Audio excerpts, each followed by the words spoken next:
எல்லா தமிழ் மக்களுக்கும் வணக்கம். என் பேர் ஷீபா. வெல்கம் டு ஷீபா சமையல். இன்னைக்கு நம்ம வீட்டு சமையல்ல 10 நிமிஷத்தில் செய்யக்கூடிய இன்ஸ்டன்ட் தோசை ரெசிபி தான் செய்ய போகிறோம். ஃபர்ஸ்ட் இந்த ரெசிபி பண்ணுறதுக்கு ஒரு மிக்ஸி ஜாரில் 1 கப் அளவுக்கு அரிசி மாவு எடுத்துக்கிடலாம். அதிலேயே ஒரு 1/4 கப் அளவுக்கு கடலை மாவு சேர்த்துக்கோங்க.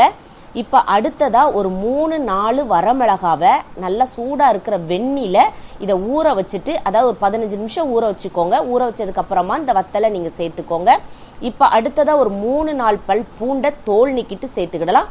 இப்போ இந்த தோசைக்கு தேவையான உப்பு சேர்த்து ஒரு பெரிய சைஸில் இருக்கிற உருளைக்கிழங்கை தோல் சீவிட்டு சேர்த்துக்கிடலாம். இப்போ அடுத்ததாக ஃப்ரெஷ்ஷாக இருக்கிற புளிக்காத தயிர் ஒரு 1/2 கப் அளவுக்கு சேர்த்துக்கோங்க. இப்போ இதுக்கு தேவையான அளவுக்கு தண்ணி ஊற்றிக்கோங்க. தண்ணி அதிகமாக சேர்க்க வேண்டாம். அந்த தயிர்லேயே நம்மளுக்கு நல்லா இது அரைப்பட்டு வந்துடும். இதை எந்த அளவுக்கு நைஸாக அரைக்க முடியுமோ அந்த அளவுக்கு நைஸாக அரைச்சி எடுத்துக்கோங்க. இப்போ அரைச்சி எடுத்த இந்த மாவை அப்படியே ஒரு பவுலுக்கு மாற்றிக்கிடலாம். மாற்றினதுக்கு அப்புறமா அந்த மிக்ஸி ஜாரில் கொஞ்சோண்டு தண்ணி சேர்த்து அலம்பி அதையும் சேர்த்துக்கோங்க. தோசை மாவுடைய கன்சிஸ்டன்சி பார்த்தீங்கன்னா ரொம்ப திக்காகவும் இல்லாமல் தண்ணியாகவும் இல்லாமல் ரெண்டுக்கும் இடைப்பட்ட விகிதத்தில் இருக்கிற மாதிரி பார்த்துக்கோங்க. நம்ம இன்ஸ்டண்ட்டாக செய்கிறதுனால சோடாப்பு கொஞ்சோண்டு சேர்த்து நல்லா மிக்ஸ் பண்ணிக்கோங்க. இப்போ இந்த தோசை மாவு ஒரு 10 நிமிஷம் அப்படி இல்லைன்னா ஒரு 5 நிமிஷம் இருக்கட்டும். அதுக்குள்ளே நம்ம சட்னி ரெடி பண்ணிடலாம். ஒரு மிக்ஸி ஜாரில் 1 கப் அளவுக்கு துருவன தேங்காய் பூ எடுத்துக்கோங்க. ஒரு 1/4 கப் அளவுக்கு பொரிகடலையும் காரத்துக்கு தகுந்த மாதிரி பச்சை மிளகாவும் கொஞ்சோண்டு புளியும் தேவையான அளவுக்கு உப்பும் சேர்த்து தண்ணி ஊற்றி அரைச்சிக்கோங்க. சட்னியை ரொம்ப அப்படியே பேஸ்ட் பக்குவத்துக்கு அரைச்சிடாதீங்க. லைட்டாக குறகுறப்பாக இருக்கிற மாதிரி பார்த்துக்கோங்க. இதுக்கு ஒரு தாளிப்பு ஒன்று கொடுத்துருக்குங்க. 2 ஸ்பூன் எண்ணெயில் கடுகு, உளுந்தம்பருப்பு, வத்தல், கருவேப்பிலை சேர்த்துக்கோங்க. வேணும்னா ஒரு சின்ன வெங்காயம் சேர்த்துக்கிடலாம். இப்போ ஸ்டவ்வை ஆஃப் பண்ணிவிட்டு ஒரு 1/4 ஸ்பூன் அளவுக்கு பெருங்காயத்தூள் சேர்த்துக்கோங்க. அதுக்கப்புறமா இந்த சட்னி கூட கலந்துக்கோங்க. பெருங்காயத்தூள் மிஸ் பண்ணாமல் சட்னியில் சேர்த்துக்கோங்க. நல்ல மணமாக இருக்கும்.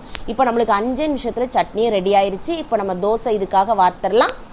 இப்போ கல்லை சூடாக்கிக்கோங்க. லைட்டாக எண்ணெயை ராவிக்கோங்க. இந்த தோசையை பார்த்தீங்கன்னா நம்ம கல் தோசையாகவும் ஊற்றிக்கிடலாம். அப்படி இல்லைன்னா நல்லா பேப்பர் தோசை மாதிரி மெல்லிசாக நல்லா விரித்து விடுவோம் பாருங்கள், அதை மாதிரியும் செஞ்சுக்கிடலாம். அது நம்மளுடைய விருப்பம் தான். இந்த தோசைக்கு பேர் என்னன்னு கேட்டிங்கன்னா வெண்ணெய் தோசை தான். இதில் வெண்ணெய் போட்டு நம்ம சாப்பிடலாம். அப்படி இல்லைன்னா நம்ம எண்ணெயும் சாதாரணமாக நம்ம தோசைக்கு எண்ணெய் பயன்படுத்துவோமோ அதையும் ஊற்றி நம்ம தோசையாக வார்த்துக்கிடலாம். அது நம்மளுடைய விருப்பம் தான். பாருங்கள், சூப்பராக ரெடி ஆயிடுச்சு பாருங்கள். அப்படியே ரொம்ப நல்ல மொறுன்னு இருக்கும். அதே சமயத்தில் அந்த சட்னியோட தொட்டு சாப்பிட்றதுக்கு அவ்வளோ ஒரு டேஸ்ட்டாக இருக்கும். நேரம் இல்லாத சமயத்தில் கண்டிப்பாக இந்த இன்ஸ்டன்ட் தோசை ரெசிபியை உங்கள் வீட்டில் செஞ்சு பாருங்கள்.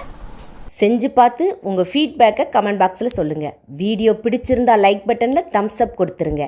தம்ஸ் அப் கொடுத்த கையோடு உங்கள் ஃப்ரெண்ட்ஸ் ஃபேமிலியோட ஷேர் பண்ணிடுங்க. ஃபர்ஸ்ட் டைம் வியூவராக இருந்தால் சப்ஸ்கிரைப் பண்ணி சப்போர்ட் பண்ணுங்கள். நான் இன்னொரு வீடியோவில் இன்னொரு வித்தியாசமான சுவையான மனமான ரெசிபியோடு நான் உங்களை சந்திக்கிறேன். அது வரைக்கும் டாடா பாபாய்.